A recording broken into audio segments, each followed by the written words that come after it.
Assalamualaikum warahmatullahi wabarakatuh. Kali ini kita akan bercerita tentang kisah yang mungkin akan menjadikan kita motivasi ataupun agar kita selalu tetap di jalan ridha Allah, agar kita selalu senantiasa diberikan ridho oleh Allah Subhanahu wa taala. Amin ya rabbal alamin. Ya, langsung saja. Assalamualaikum warahmatullahi wabarakatuh. Tema hari ini kita adalah kepala daerah dan kekuasaannya. Khilafah adalah kepemimpinan umum bagi seluruh kaum muslim di dunia untuk menegakkan hukum-hukum syariah Islam dan mengemban dakwah Islam ke seluruh dunia. Khilafah tentu terdiri dari negeri-negeri yang sangat luas. Namun demikian, sistem pemerintahan Islam bukan sistem federasi yang membagi wilayah-wilayahnya dalam otonominya sendiri-sendiri dan bersatu dalam pemerintahan secara umum. Sistem pemerintahan Islam adalah sistem kesatuan. Negeri-negeri yang berada di bawah kekuasaan negara Islam khilafah dibagi dalam beberapa bagian. Setiap bagian disebut wilayah atau daerah. Setiap wilayah dibagi lagi dalam beberapa bagian yang disebut dengan imalah. Lalu, siapa kepala daerah ini? Dan seperti apa kekuasaannya?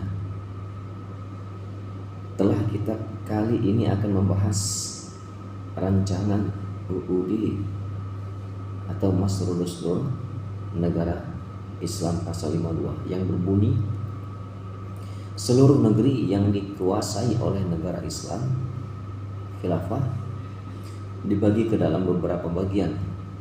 Setiap bagian dinamakan wilayah atau provinsi. Setiap wilayah atau provinsi terbagi menjadi beberapa imarat atau kabupaten. Mereka yang memerintah wilayah provinsi disebut wali atau amir, dan yang memerintah imarat disebut amil atau hakim. Disebut tahrir. Masrur Dustur Daulah Al-Khilafah halaman 16. Pembagian wilayah khilafah, negeri-negeri yang berada di bawah kekuasaan khilafah dibagi dalam beberapa daerah administratif yang disebut wilayah daerah provinsi. Setiap wilayah dibagi lagi dalam beberapa daerah administratif yang disebut imalah daerah kabupaten. Setiap orang yang memimpin wilayah tersebut wali atau amir, itulah sebutannya. Dan orang yang memimpin imalah disebut amir atau hakim. Kemudian setiap imalah dibagi dalam beberapa bagian administratif yang disebut kasabah, kota atau kecamatan. Selanjutnya, setiap kasabah dibagi dalam beberapa bagian administratif yang lebih kecil yang disebut dengan hayu, dusun, desa atau kampung. Orang yang mengurusi kasabah atau hayu masing-masing disebut dengan mudir, pengelola, yang tugasnya adalah hanya untuk tugas-tugas administrasi saja.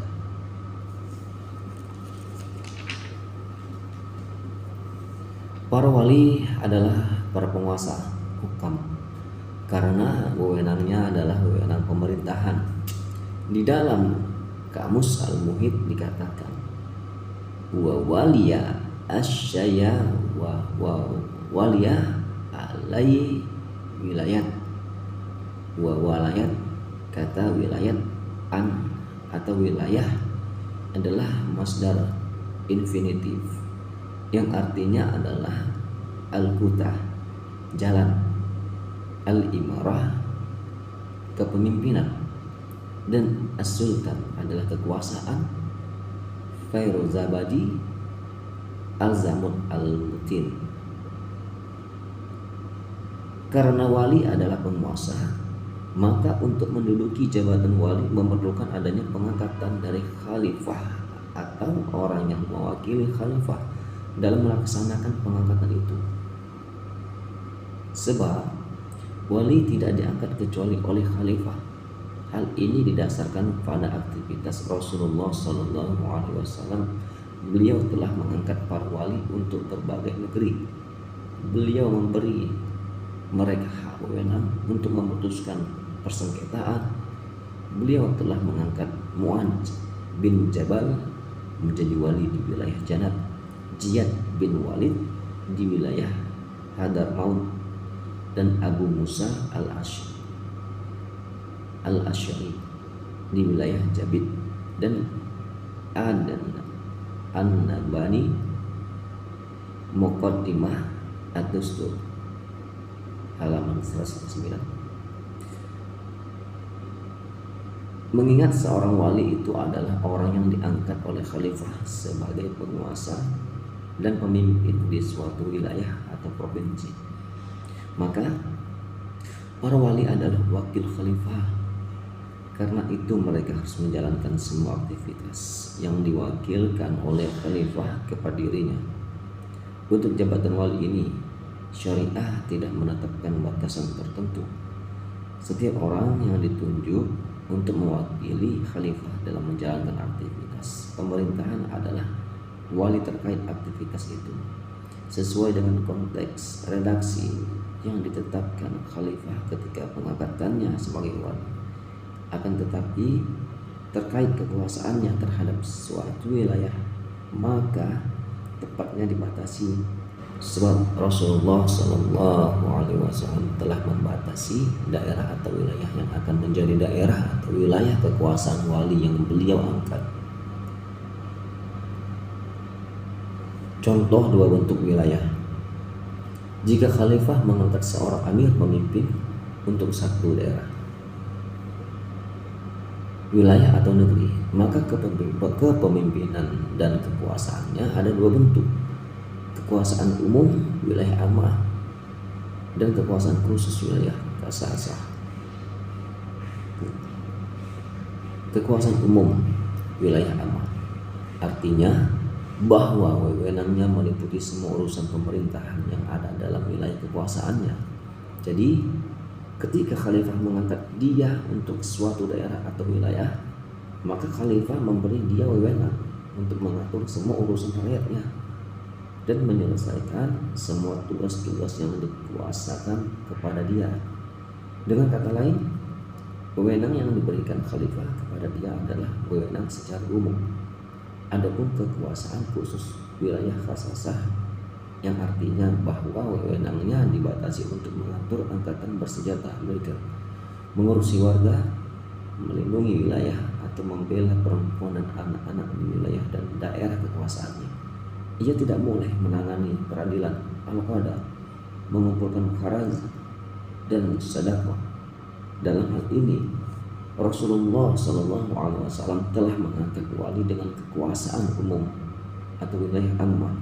Rasulullah SAW mengangkat Amr bin Hazm untuk menjadi wali di Yaman dengan kekuasaan umum wilayah ammah. Rasulullah SAW juga telah mengangkat wali dengan kekuasaan khusus wilayah khasasah. Rasulullah SAW juga mengangkat Ali bin Abi Thalib menjadi wali di Yaman dengan wewenang khusus untuk menangani peradilan. Jadi jelas, praktik seperti itu terus berjalan di era kekhilafahan sesudah Rasulullah SAW. Karena itu mereka juga mengangkat wali dengan kekuasaan umum wilayah ammah. Khalifah Umar bin Khattab radhiyallahu anhu telah mengangkat Muawiyah bin Abu Sufyan dengan kekuasaan umum wilayah ammah. Mereka juga mengangkat wali dengan kekuasaan khusus wilayah khasasah. Khalifah Ali bin Abi Thalib radhiyallahu anhu telah mengangkat Abdullah bin Abbas ke Basrah khusus untuk mengurusi selain al-Malaka, dan secara bersamaan mengangkat Ziyad khusus untuk mengurusi al-Mahal an-Nabani.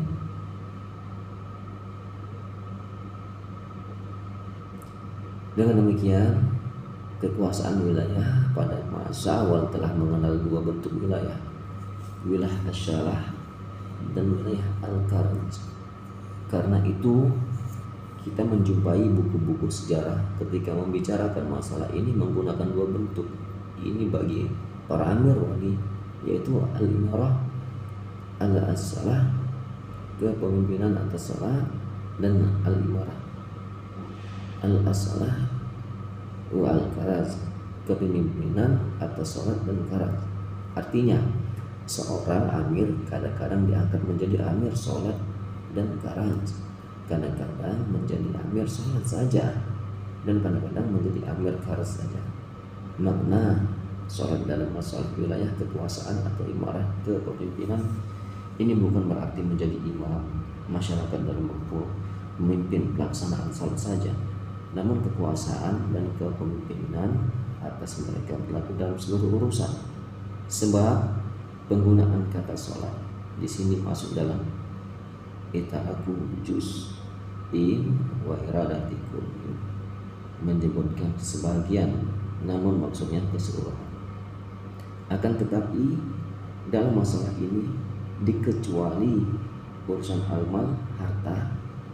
Dengan demikian kata salat di sini maksudnya adalah mengurusi semua urusan pemerintahan kecuali masalah pengumpulan harta. Jika seseorang diangkat menjadi wali salat dan karaz sekaligus, maka wilayah kekuasaan dan kepemimpinan yang diberikan kepada dia bersifat umum, yakni ia sebagai wali dengan kekuasaan umum wilayah ammah. Jika seseorang diangkat menjadi wali untuk salat saja atau karaz saja, maka dengan pembatasan ini ia adalah seorang wali dengan kekuasaan khusus wilayah khasasah. Dalam masalah pemberi wilayah kekuasaan atau kepemimpinan yang bersifatnya khusus ini, semuanya kembali pada pengaturan kebijakan khalifah. Khalifah berhak mengkhususkan wilayah kekuasaan dan kepemimpinan seorang wali hanya untuk masalah karaz saja. Khalifah juga berhak mengkhususkannya untuk masalah qada atau peradilan. Khalifah juga berhak mengkhususkannya untuk masalah selain harta atau mal, peradilan qada, dan pasukan al-jaisi. Dalam hal ini khalifah berhak melakukan apa saja yang ia pandang baik untuk mengatur negara atau untuk mengatur suatu wilayah, sebab syariah tidak menentukan aktivitas-aktivitas tertentu bagi jabatan wali. Syariah juga tidak mewajibkan agar seorang wali mengurusi seluruh urusan pemerintahan. Syariah hanya menentukan bahwa aktivitas wali atau amir adalah aktivitas pemerintahan dan kekuasaan, menentukan bahwa wali adalah wakil khalifah, juga menentukan bahwa wali atau amir itu menjadi amir atau pemimpin untuk tempat tertentu. Hal itu sesuai dengan apa yang telah dilakukan oleh Rasulullah SAW. Namun demikian, syariah juga menetapkan bahwa khalifah berhak mengangkat wali dengan wewenang yang bersifat umum atau wilayah ammah. Ia berhak pula mengangkat wali dengan kepemimpinan yang bersifat khusus atau wilayah khasasah untuk suatu tugas tertentu menurut pandangan khilafah. Menurut pandangan khalifah, ya, hal itu tampak dalam aktivitas Rasulullah SAW. Wilayah ammah atau wilayah khasasah, khalifah memang boleh mengangkat wali dengan kekuasaan kepemimpinan umum atau wilayah ammah. Boleh juga mengangkat wali dengan kekuasaan dan kepemimpinan khusus wilayah khasasah.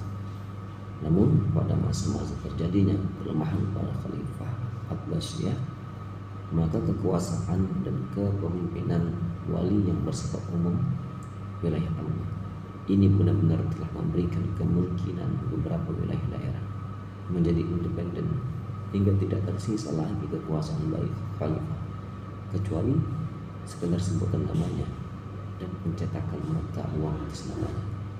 Dari sini ternyata pemberian kekuasaan dan kepemimpinan yang bersifat umum atau wilayah ammah itu telah menyebabkan teror, kemadaratan dan ancaman bagi keutuhan dan kesatuan negara Islam. dengan mempertimbangkan bahwa wilayah atau kekuasaan dan kepemimpinan yang bersifat umum, wilayah ammah itu ternyata telah mengakibatkan kemadaratan, bahaya dan ancaman terhadap keutuhan dan kesatuan negara. Maka Hizbut Tahrir mengadopsi pengangkatan wali dengan kekuasaan dan kepemimpinannya yang bersifat khusus wilayah khasasah untuk urusan selain urusan yang memungkinkan seorang wali terlepas independen dari khalifah pada saat ketakwaan wali itu lemah berdasarkan pendalaman terhadap realitas. Maka urusan-urusan yang kekuasaan dan kepemimpinannya tidak diberikan kepada wali adalah urusan militer, al-jaisi, peradilan atau al-qada, dan keuangan al-mal. Dengan demikian urusan tersebut diurusi oleh struktur tersendiri yang dikontrol langsung oleh khalifah, sebagaimana halnya struktur khilafah yang lain. Maksudnya urusan militer, peradilan, dan keuangan ini berdiri sendiri, tidak masuk dalam wilayah kekuasaan seorang wali. Mungkin itu saja yang mungkin saya sampaikan. Saya jelaskan dari ini, saya juga belajar, kita sama-sama belajar. Kalau ada kekurangan dalam penyampaian, mohon maaf yang sebesar-besarnya karena saya masih belajar. Terima kasih. Assalamualaikum warahmatullahi wabarakatuh.